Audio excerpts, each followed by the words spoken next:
طيب يا جماعة، ما الذي أقفل قلوبنا؟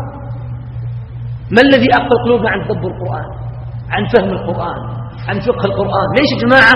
خلنا نتكلم بصراحة، نصارح أنفسنا، نقول ليش نقرأ وما نحس الطعم؟ ليش نقرأ صفحات وما نحس الطعم؟ الله يقول ويجيب عن هذا السؤال: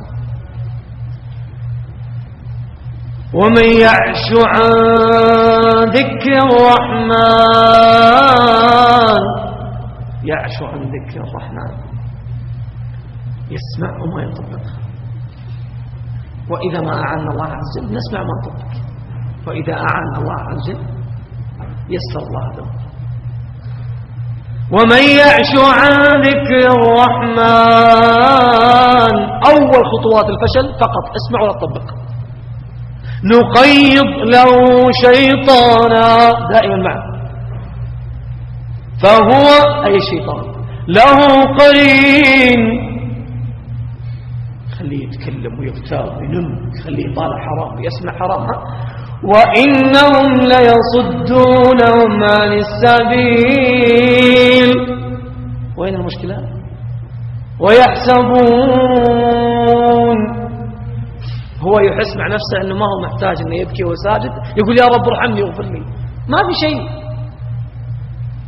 يسمع الكلام عن الجنة ما ضامنها، خلاص قال الله ابشر بالخير، الجنة عندي. إبليس وعدنا يا جماعة، وعدنا النار ما تمسنا، ولقد صدق عليهم إبليس ظنه فاتبعوا. أبشر، ما عاد نبكي، لا أصلا الجنة ضامنها يا جماعة احنا، صح ولا لا؟ أكثرنا يا جماعة يتعامل مع الجنة عنها، لا أصلا لا، يعني هذا أصلا مجرد تحصيل حاصل قاعد تسويه، لكن هي الجنة أصلا لن يحرم منها. واثق يا جماعة، واثق أن النار لن تمسه. قال الله جل جلاله: وإنهم ليصدونهم عن السبيل ويحسبون أنهم مهتدون. وهذه مشكلتنا يا جماعة.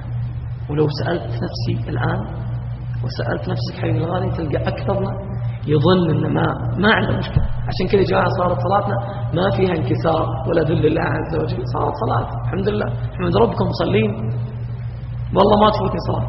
بس كيف الصلاة اللي ما فاتك؟ هذا ما فاتك ركوعها وسجودها، لكن وين قلبك فيها وقلبي فيها؟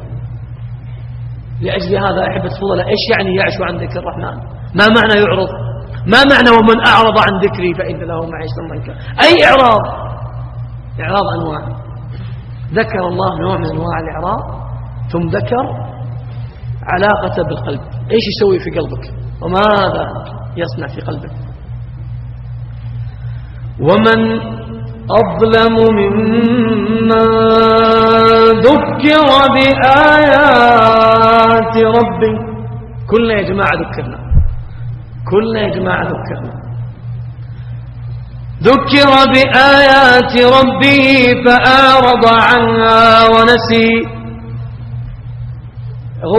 يغض ما يغض، لا يغتاب يغتاب، لا تقربوا الزنا يقرب. فايش يصير؟ طيب يا رب لو فعلت وما طبقت وأعرضت عن الآيات. ذكر بآيات ربه فأعرض عنها ونسي ما قدمت يداه.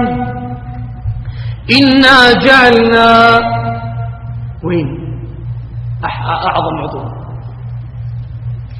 على قلوبهم أكنة. طيب وإذا وضعت الأكنة إيش اللي بيحرم منه؟ أن يقرأوا لا تقرأ، أن يسمعوا لا تسمع، أن يحفظوا تحفظ، كلها مفتوحة.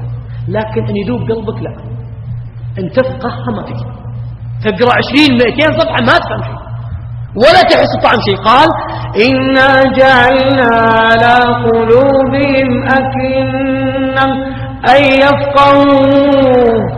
يقول بحنا ما يفقه، ما يدري، قرأ قصص كثير في القرآن ما حس لا عبرة ولا شيء، ولا تذكرة ولا شيء. هذا يا جماعة الحال نحس فيه.